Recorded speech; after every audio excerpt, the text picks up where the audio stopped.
so good afternoon, everyone. My name is Tayo Akinyemi, and I'm really happy to welcome you to this AfricArena 2020 session, How Tech Hubs Contribute to Growing Tech Ecosystems. Perhaps obviously it's a pretty interesting time to talk about tech hubs. If you look at the GSMA numbers, the number of tech hubs is constantly growing. There are more than 600 on the continent.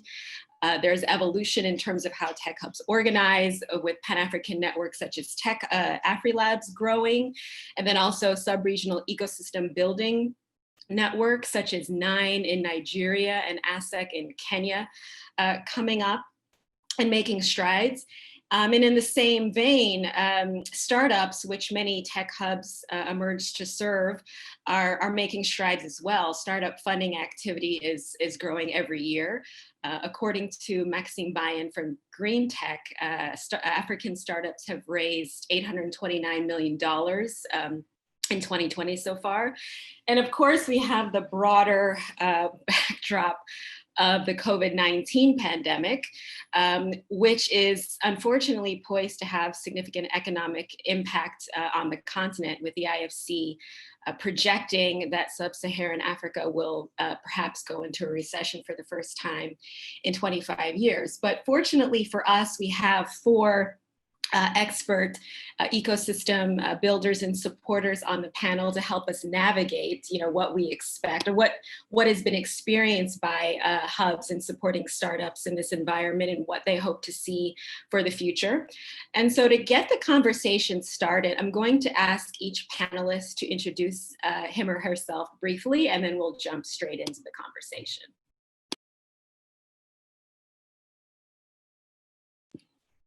Andile, would you like to start? Awesome.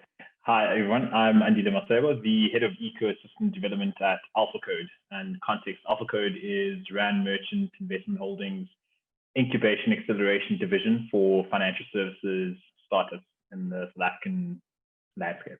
Yeah. Brilliant. Ashwin? Yeah, thank you, Tayo. And I think it's a really good experience to be with you guys on this panel. My name is Ashwin Ravichandran. I'm the managing director of MEST Africa. MEST Africa is a training program and a seed fund and a hub network designed to attract, recruit, fund, and support software entrepreneurs across the continent. We started initially in 2008 with only Ghana as the focus. Currently in 2020, we have 15 African countries which graduated from this class in August 2020 in a virtual graduation. We've funded over 60 plus companies, out of which 40 are under active management. We've made 8 exits on the continent, and we have close to about 600 plus alumni who we identify as software entrepreneurs in this ecosystem. We currently have operations in Ghana, Nigeria, Kenya, South Africa, and Ivory Coast. Thank you, Ashwin. Kathy. Great. Good morning, everyone. Good morning to the panelists and all the participants of this online panel. I'm Kathy. I work for the International Trade Center. So we are a joint agency of the World Trade Organizations and the United Nations based in Geneva. So we are fully dedicated to supporting the internationalization of small and medium-sized enterprises in transitioning and developing countries. So our goal is to provide the startups that we support right now through the tech sector development job that we are doing. So the environment, skills, and resources that they need to progress. So for this, we're already supporting more than 300 tech startups and IT SMEs in 10 African countries, providing them with the necessary training, coaching, mentorship, and focus on digital and business skills. So we also focus a lot on access to regional and international markets, as well as access to investment, which is done through private matchmaking, B2B events, and specialized trade fair. So thank you, Tayo. Wonderful. And last but certainly not least, Renier. Thank you, Tayo. My name is Renier Kriel, and I'm the CEO of the French South African Tech Labs. the French South African Tech Labs was founded in 2017 as a partnership between La French Tech Cape Town, Metis, which is a South African French private company, and CEDA, the Small Enterprise Development Agency, which is part of the Department of Small Business, which is a government agency promoting the development and sustainability of small businesses in South Africa. And as an incubator, we work with early stage founders that are typically either in concept phase or pre-product market fit phase, and we help them really make progress towards validating their concepts, raising the necessary seed funding to make the progress, and then ultimately getting to a place where they have product market fit, in which we transition them into an accelerator that actually helps them grow at a healthy rate in order to attract investment from across the world and scale across Africa.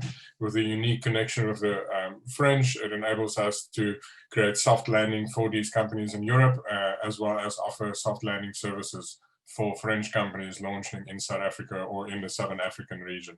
Our program currently runs predominantly in person, at least the in-person part in essentially City and Cape Town, but we are actually incubating startups from across South Africa, about 15 startups per year, half of them Cape Town based, half of them from outside of Cape Town, having transitioned completely onto Zoom in the COVID season. So very, very fortunate to work with some of the best founders in the country, not being limited to only one location, which is Cape Town. Wonderful. So thank you for those really interesting and robust introductions. So now that we have a sense, broadly speaking, what each of you does and what each of your organizations does, I'd really like each of you to hone in a little bit on what you consider your specific mission to be in the context of what you would consider, critical ecosystem needs. So what problems are you solving through your organization's missions? Anyone who feels so moved can jump in to start. Cool. I'll jump into this one. So I mentioned that we are specifically South African based. There was a recent report that showed that the entrepreneurial aspirations of people in South Africa is 12%, meaning only 12% of people actually aspire to be an entrepreneur in South Africa. That is almost 5 times less than the continental average of 49%. So in South Africa, we find that people are not really aspiring to become entrepreneurs, and there are lots of different historical reasons for that.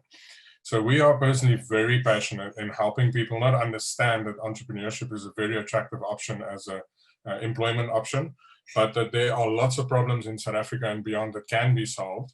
And that's the first step. The second step is actually taking their hands and walking the entrepreneurial journey with them to launch businesses that can have a large impact on the continent of Africa. Now, in that section, that's why our program is very much focused on personal interaction with our founders.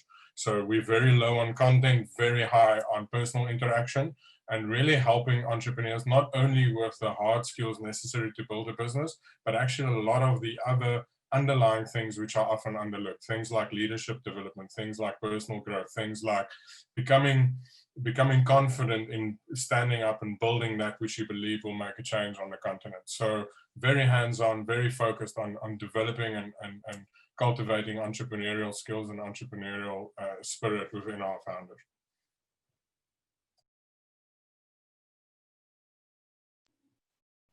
Excellent. Would anyone else like to chime in on this question?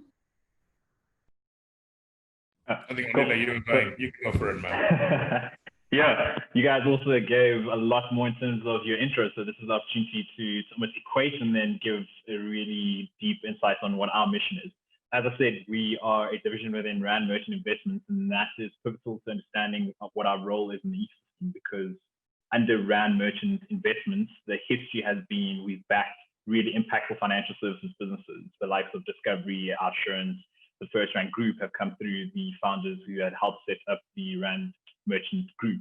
And the objective for us has been to be able to create the next group of impactful financial services businesses. And so we wanted to create a community of financial services entrepreneurs where they could at least collaborate and share their ideas and learn from each other. That was one aspect of the mission. The other was then to be able to find compelling investments for RMI. RMI is a financial services investor. And so being able to keep our portfolio lively, matters in the long run for our shareholders. The third piece is to have an impact from a transformation perspective within the South African landscape. The historical context would inform a lot of people around the differences on who participates in entrepreneurship and in the established markets. So we had sought to be able to bring a broader group of participants into the financial services market. So looking at predominantly Black-founded businesses in our incubator program, whilst encapsulating the rest of the ecosystem through the community aspects that we have as the AfricArena Club, so the co-working space and our scale-up type program.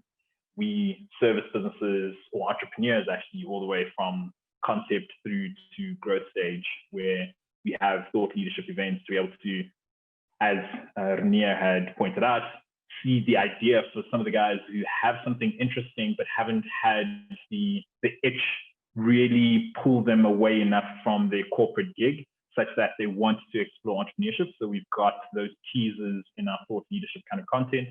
Then we've got the incubator program, the scale up initiative, which is Accelerate, and the investment, which now has two aspects to it. We've got investment looking at businesses in that seed stage, so wanting to be able to help capitalize angel investment in the South African landscape, and that's something we'll announce more on in the days or months to come, let's say months. And the latter piece is growth stage investment, where there are businesses like Merchant Capital intersect, and we're always looking for businesses that can give really compelling returns at that level. That's, broadly speaking, the mission. Find compelling financial services entrepreneurs that can be invested in, and also seed others that hadn't thought about it to come and start playing in this landscape, because we have a lot of social issues that need people who are creative thinkers and have some experience in the financial services landscape, if they only are willing to take that leap, want to create that landing bed for them to be able to try and at least explore it. Thank you, Andile. Ashwin, Kathy? Great. So I'll move ahead. So when it comes to the digital tech sector, as you might already know, the United Nations has set an agenda that aims to shape global growth and development, so the SDGs. So trade is recognized as a key instrument to do so, and we believe that technology does as well. So entrepreneurship, particularly tech-enabled high growth entrepreneurship, is now recognized to be key to development in Africa. And we understood that as a United Nations agency, as the International Trade Center. So we understand that so this sector offers opportunities to generate jobs, innovations, and contribute to economic growth. So this is why, as an organization, we are constantly now expanding the range of interventions and solutions to support the tech entrepreneurs across Africa. So we do it through NTF for Uganda, Senegal, funded by the Dutch, the Fast Track Tech project, which targets 7 countries in East Africa and West Africa, and projects such as YAP, which is just funded by the EU. So we are now active in 10 countries, as I said, providing so support to more than 300 tech startups.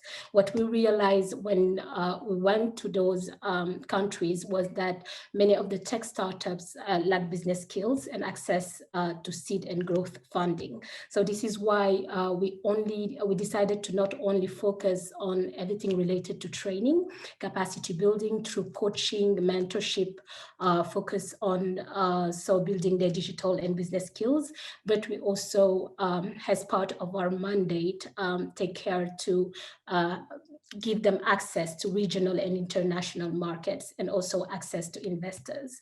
So it is also important to know that we intervene at the policymakers level and the business support organization, and in that particular case, the tech hubs.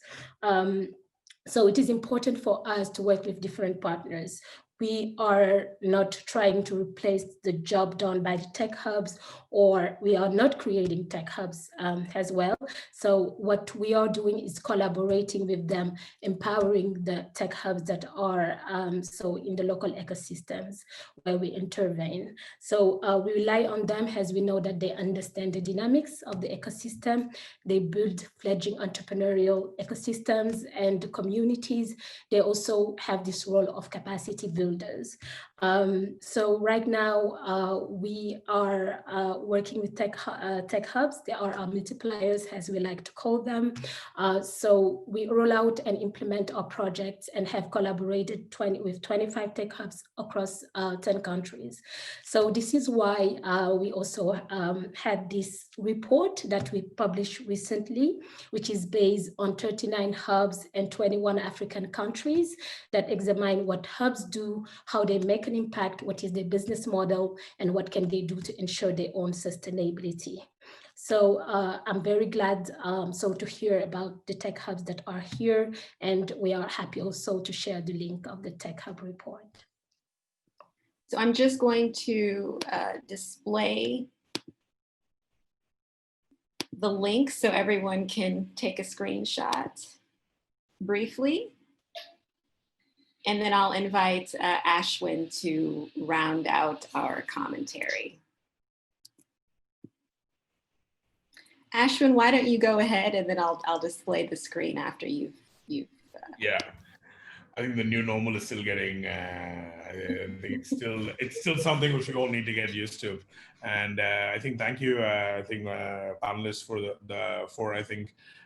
conveying the mission, because I think we're definitely at the same place as most of you are. MEST as the organization, which is probably one of the earliest organizations which started dealing with entrepreneurs, and especially software entrepreneurs on the continent back in 2008. Our vision and mission is purely guided by the fact that we believe Africa is a place of incredible talent, and often opportunity is not being recognized. So the initial premise through which our founders set up MEST was to find people, first of all, who at least understand entrepreneurship, who might not want to commit to the path of entrepreneurship, but are willing to take the risk or are willing to understand the holistic boundaries which I think entrepreneurship offers. Post which we realized in our mission that we can't just train entrepreneurs. So we need to do a little bit more with them. So what we decided to do in 2011, and again, this is very chronological, is that we invested in our first company on the continent. Post which we realized that there was a need for experts across the world, and entrepreneurs in residences, as well as I think sector experts, to come in and work with these entrepreneurs to actually bring them relevant knowledge, as well as also bring them, I think, certain amount of behaviors which exist in other parts of the world, which hopefully we could replicate in the markets we're operating in.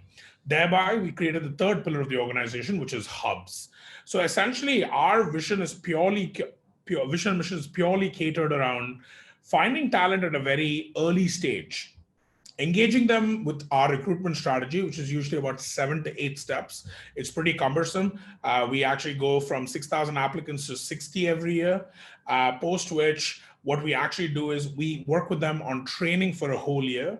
We actually give them the relevant skills required to become a software entrepreneur, while also learning a lot of the market specific information. The next thing we do is obviously we give them investment tickets. We usually fund about 100K USD for a certain equity range of between 15 and 25%.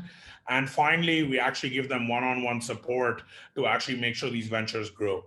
So in a sense, it goes from being in a cohort size mentality to forming teams, to accessing capital, and then getting focused venture support. And that is pretty much the entire value chain of MEST. And I think that has been our vision and mission for the last 12 years. And it will be the same for I think, Donkey's years coming after as well.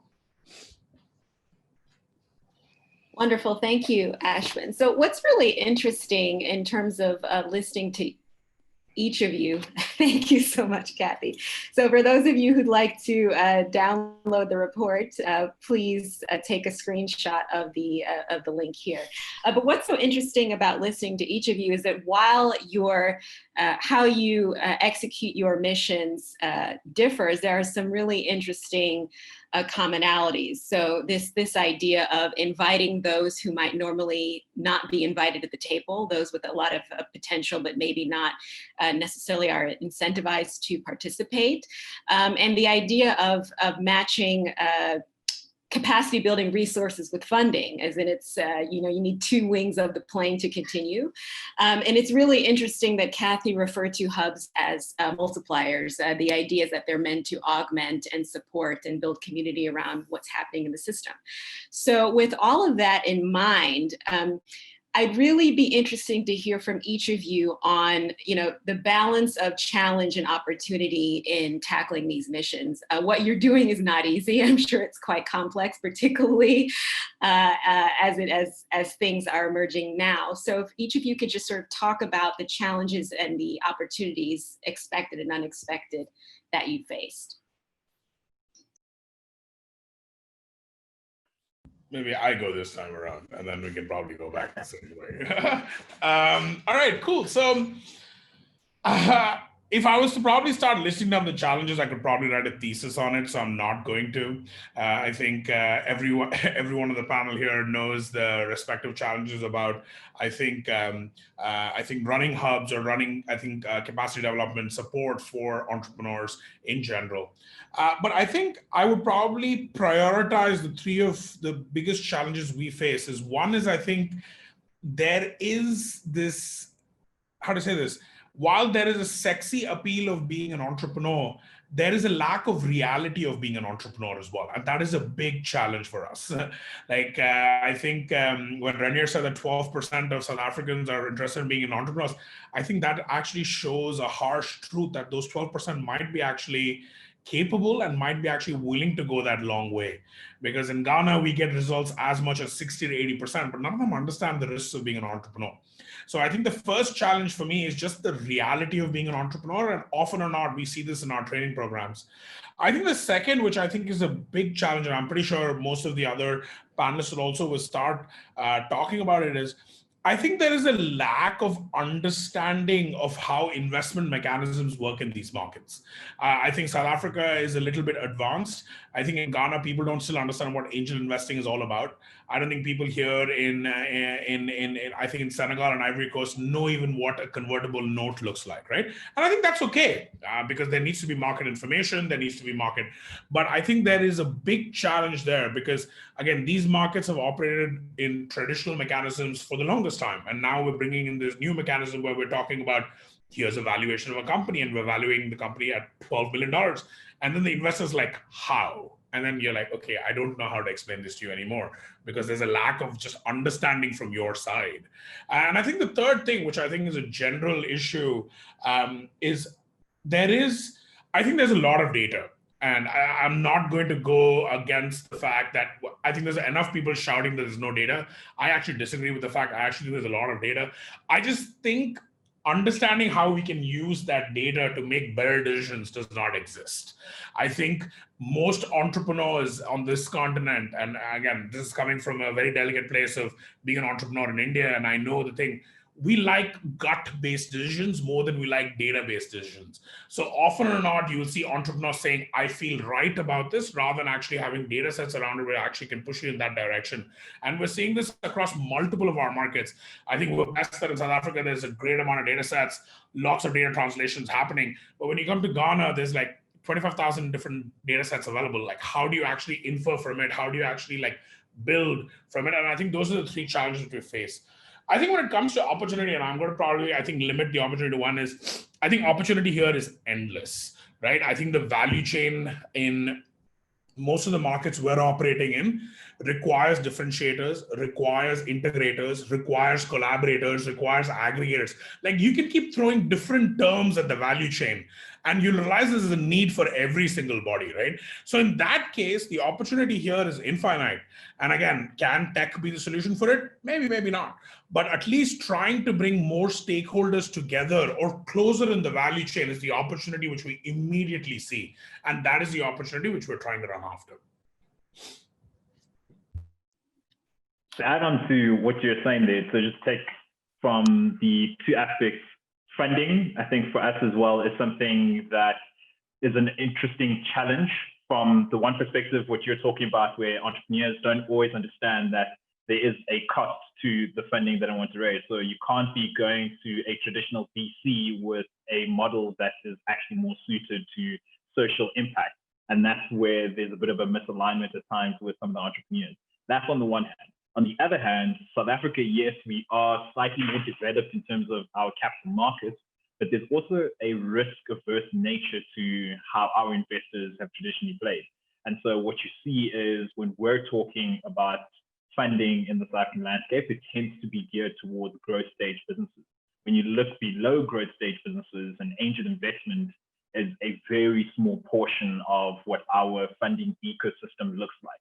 And so you find that some of the compelling entrepreneurs who don't have the network reach don't get to have the funders that bear with them in the early stages before they've started making significant enough revenue to raise the growth stage funding. So it's two-sided on the funding side. The other piece when it comes to the entrepreneurs, the nascency of tech entrepreneurship within the continent, even South Africa to a certain extent, reveals some of the gaps from a skills perspective. What we have seen is for our entrepreneurs, the tech piece isn't as solid. We don't have a deep enough pool of technically enabled guys who can then go and build fintech solutions that are scalable. The tech talent that we do have, I believe it's fairly strong, but it's not wide enough to then be able to catch a couple of those guys that can participate in the entrepreneurial ecosystem as well. So that's something that we're still trying to work with. And the ventures, much like MESS and We Think Code, Explore Data Science Academy, are very useful in being able to start to bridge that gap such that you have more talent available to marry with the guys that are coming out of the banks and financial institutions, and they can build on the tech understanding of that co-founder. So that's another piece from a talent perspective that we have found is a bit of a challenge. The last one, I'll stick to the three model that you have now put forward, Ashwin. The third one for me is the mentorship. So when I say mentorship is a challenge, it's that in our landscape, there aren't as many successful entrepreneurs as you would see in a Silicon Valley or Tel Aviv or the UK that can then come back and feed their knowledge and know-how into the hub and the players that we then work with and try to incubate. And so that creates this interesting dynamic where the mentors that we do bring on are subject matter experts in terms of principles of design thinking and maybe have worked in banking themselves, but they don't always have an interesting match across the board because they've built their own financial service business. So that's something where we've seen a bit of a gap. I'll leave it with just challenges because I'm sure a couple of other guys will highlight opportunities, but I just thought I'd add that a bit. Great. So I think here what I should also mention is that we intervene at different levels, not only so at the startup level, but also we work with policymakers and also, so as I already mentioned, what we call the business support organizations. So at the level of policymakers, I think, so the challenge here is mainly creating private-public dialogue. So what we aim to do is to influence smart regulations in the tech sector, so supported through these private and public dialogues. It is not always an easy task, as you might all know. So there is rarely exchange platforms with digital players and so the stakeholders in the public sector. So this is something, however, that we are still trying to do, and we have been successful in some countries, such as Senegal and Zambia. In Senegal, we have designed an IT and BPO strategy with the government. It is under implementation, and we also have a mapping of the digital ecosystem in Zambia and pursuing the work. So at the institutional level, I think one of the major challenges for us is that we tend to work with business support institutions that work in isolation. So it has been hard for us to see the tech hubs join forces and take complementary positions when possible and when necessary. But we understand that multi-stakeholder collaboration can still be complex. So at the level of the startup, when you look at the startups that we support in the countries where we are, just to mention that we are not in South Africa, Nigeria, or Kenya, which are big market. So we mainly support early stage startups with small teams and still fragile. So they are not born global, although they are willing to go international, and they still have a poor understanding of market needs. Sometimes they need to adapt their product and services appropriately, especially toward regional and international markets. So we have been doing a lot of job on that. So trying to help them to develop export marketing plans, really focusing on strategies to scale. So we have been also able to adopt a funnel approach to ensure support goes to committed and capable tech startups when necessary as well. So finally, I think when it comes to investment, as I said, these are very early stage startups. So here the main issue is the lack of public and private seed funding. Deal flow still lack in Africa, and especially for those very early stage startups. So we have been trying to connect them with investors. It works sometimes, but often, it is also complicated to do the right match between the investors looking for the profiles of the startups that we support. Right. So I'm going to say something that's maybe a bit of an unpopular opinion when it comes to founders, and that is I don't really believe we have a funding problem. I believe we have a lack of quality deals, which is resulting in funders being risk averse. And if I say that, there was a time in Silicon Valley where one would look at, or a long time ago, where there wasn't a lot of VC activity. And there wasn't a lot of VC activity because the risk was perceived as too high. But through startups actually pushing through the challenges of not a lot of money being available, they built success stories, which ultimately resulted in the money following the great deals. And now they've created this ecosystem that just all of a sudden everybody wants to invest in a Silicon Valley startup. I think similarly in Africa, if we have an approach of saying, let's shift the focus somewhat. I'm not saying funding is unimportant and we don't need funding. We always need funding. But if we focus towards saying, you as an entrepreneur need to become really good. You need to become a world-class entrepreneur, which means you need to upskill, you need to work hard, you need to learn the lessons, and you need to go at this, and you need to raise your level of confidence, you need to make bigger plans, you need to build bolder strategies, and you put that together, I believe the funding would follow. So that's the first step. There's a lot of money in Africa, there's a lot of money in South Africa, there's a lot of people that would invest in good deals. I think unfortunately at the moment, there's simply not enough good deals.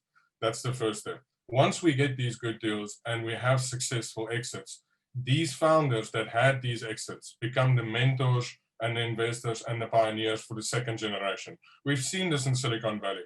A16Z, the Sequoia guys, all of the partners, Y Combinator, all of the partners in these very successful accelerators and funds are people that have walked the journey and that have exited. So we need those guys to come back into the system. So instead of starting at the end and going, we need funding, perhaps we should look inward and say, what can we do with the resources that we have available? Now, creativity is born out of lack and limitation, and perhaps we should, as Africans, embrace this and say, let's acknowledge the fact that there isn't a lot of seed funding and angel funding available at the moment. There's nothing we can do about it. And yes, from a policy perspective, we need to continue to have those conversations. But as founders, the focus should really be asking the question, what does a world-class entrepreneur look like? And what is the gap between where my current skills is and how I can develop myself to actually become a world-class entrepreneur? And it's not only a content thing, it's a mindset thing, it's a thinking thing, it's a personal attitude. And all of those are skills that can be developed within a person. But I think to sum it up, the opportunity really is if we can get great deals, we'll get great exits. And when we get great exits, we'll start this circle of people coming back and actually not only investing money into early stage founders, but actually walking a journey with them and helping them, which I think is the really important part. Money is one element. Walking the journey with the startup and actually helping them be successful, my opinion, that's significantly more complex. And we need more of those people that are willing to do that. Thank you, Renier. So I'm going to use your comment to kind of push us back toward the opportunity part of the conversation, because I think you've all done a brilliant job of identifying the challenges, which interestingly, all seem to be somewhat rooted in the fact that these ecosystems are nascent, which means that you have arguably less experienced founders who haven't had the chance to become successful founders and reinvest.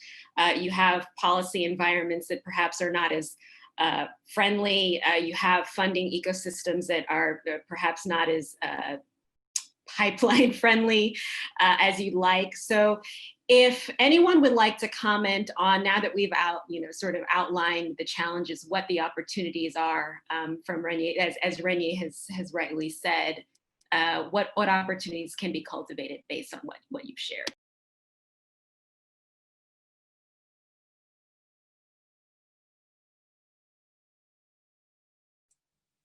I'll jump into some opportunities that I'm aware of. Well, I think firstly, something that's very, a lot of people speak about this, and it's very common across Africa, is the fact that talent is distributed equally, but opportunity is not. And when we apply traditional lenses at looking at individuals to make a decision whether or not this founder is going to be successful or not, it's simply not a valid or good method to figure out if this founder is going to succeed. So when we have an approach of saying, hey, there are diamonds everywhere in Africa, and diamonds being founders of startups, and it's our job to actually find these people, not look for perfect businesses, not look for a perfect business plan, but actually identify people that have the right qualities to develop and become great founders and become great entrepreneurs. If we put that lens on, the opportunity is enormous. We all know Africa is set to grow as a continent in terms of consumers the next few years, seeing great growth across the continent. And it's very exciting to think that we can leapfrog traditional technologies by just bringing in new tech. And we can become on the African continent could lead the world by simply just implementing optimized solutions instead of following the steps that other continents had to take to get to a specific point, which often entrenches them in doing things in a specific way. In terms of mobile payments, we all know Africa leapfrogged entirely the credit card move and almost just went straight into mobile payments in certain countries. There are many more such opportunities where we simply, instead of introducing an old technology, we're just going to leapfrog and do something significantly better. And I'm quite excited about that opportunity. Is the fact that we've got technology is developing faster than ever. We've got a continent of young people that are energetic and skillful.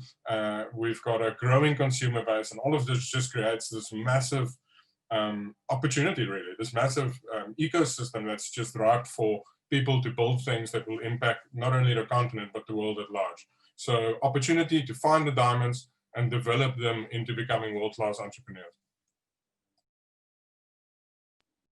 Thank you, Renier. I'm also going to jump in. And I think, Renier, thanks a lot for, I think, validating our vision and mission statement, because I think that's literally what I think our founder has been saying, which is talent is universal in Africa and opportunity is. And while I think we're talking a lot about talent, I think while talent is a one-sided, I personally feel talent is a one-sided funnel, right? Like it just basically goes in and comes out, goes in and comes out, goes in and comes out. I think there is also a definite need, and I think there's a massive opportunity for markets also to open up a little bit. I think one of the critical things which is happening a lot now in Africa is, sure, there's a lot of conversations going around about Africa trade, the free Africa trade movement, et cetera, so on and so forth. But for the longest time, I think countries in Africa have operated in silos, and the markets have been actually quite closed. For example, Ghana is probably the only Anglophone country surrounded by Francophone countries, and we literally have no association with any of those countries when it comes to open markets, right? Sure, informal trade is happening, vegetables are being pushed across the border, but how can countries like this actually come together so that even then we can start incorporating the talent play from one person from Burkina, one person from Ghana, one person from Ivory Coast, starting a company which will actually spearhead. I think that's literally what we've been trying to do for a long time. But our biggest, I think, challenge and opportunity in one go is to actually make sure the market becomes a little open. So like trying to get in, I think, trying to get bigger players in the market, trying to get actually more and more potential people to open up and also think about cross collaboration, not only with other corporates of their level, but also with the different entities across the value chain as well, as which we're talking about. So yeah, I think that's where we sit at when it comes to opportunities. I think opportunity should be looked at also the market side, not only just from a talent side.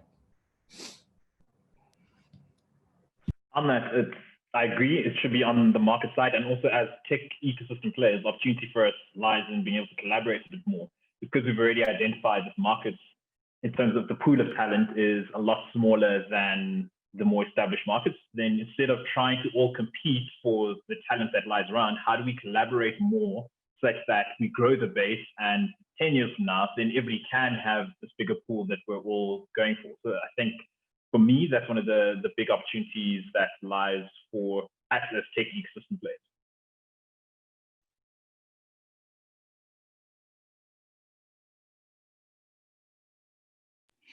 Sorry, I was just giving a pause just in case we had any last comments, but this is really interesting. So if we take what you've said, cultivating diamonds in the rough, opening markets, and let's say aggregating pools of talent as something like a code to supporting a more successful startups. Now let's talk about COVID-19. How, as you've experienced it, has COVID-19 affected your startup support activities? And what is your view on how your startups are coping with today's new normal?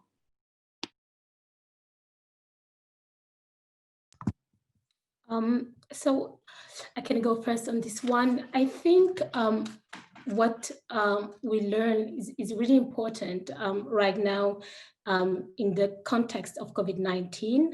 It has been interesting for us because so what we have seen mainly is the adaptability of the startups that we support. So right now, a word that we have been hearing a lot was adapt or die. So this is something that the startups have been able to prove in this crisis. And then, so we saw a lot of startups right now, so adapting their services. And it has been really amazing for us because so the current situation for them was to grow, and then we know that COVID-19 is a digitalization booster, and it meant your opportunity for some of them. So I can give an example of Soef Border, for example, in Uganda, which stopped its ride-hailing operation and shifted to e-logistics and digital financial services. I can talk about several fintechs such as Zente Swipe to Pay in Uganda that help shift from cash to digital payment across the continent. So what was also interesting is to see several partnerships between these small tech startups and also government institutions. This is something that was seen in Senegal, for example, with Aon, a health tech startup partnering with the Ministry of Health for issuing to its patients monitoring services. And so yes, the COVID is a digitalization booster, but with clear winners, and those winners I believe are in the edtech, health tech, e-commerce, fintech, e-logistics, but you also have losers. We had recently a survey among our startups trying to see what were the impact of COVID on them. And 30% of the startups we support reported a decrease in their turnover, and 22% were at risk of closing their business in the next 6 months. And we think that we also saw that women were particularly affected, as they tend to be lower in the hierarchy in the tech firms, so more exposed to layoff. So through UNICEF, we also saw that they have less access to hardware and good internet. And even when they are founders, they had less access to investment than men. And this situation was not improving the situation. So as ITC, our response to COVID-19 has taken different forms. So we shifted to online activities in the short term. So all the capacity buildings were tailored to also ensure the survival of the startups during the crisis. So we use webinars, and the opportunity here is that it allowed us, the fact that to do it online allow us to reach out to a larger audience and also find synergies between the countries. So we also had online coaching with entrepreneurs, so to help them develop survival strategies. And in the absence of physical fairs and events, we were even able to connect them with investors through video conferencing. And now that we started participating in virtual fairs such as AfricArena with the startups. Finally, I think we also innovated in a kind of way on the kind of, in many ways on the kind of support that we provide. So for the first time, we started, really so thinking about grants. We handed out grants to COVID-19 related projects so that they can develop new digital products to fight the pandemic. We also thought a lot about the issue of connectivity. So which is an important topic that has emerged as a challenge in the lockdown. So what we found out is that as startups shifted to mobile data, which is costly and not always reliable, they necessarily did not have the means to attend to all the online opportunities. And that's why we handed out internet access bundles to the startups that we support, and also having partnerships with Amazon Web Services to reduce the cost of hosting.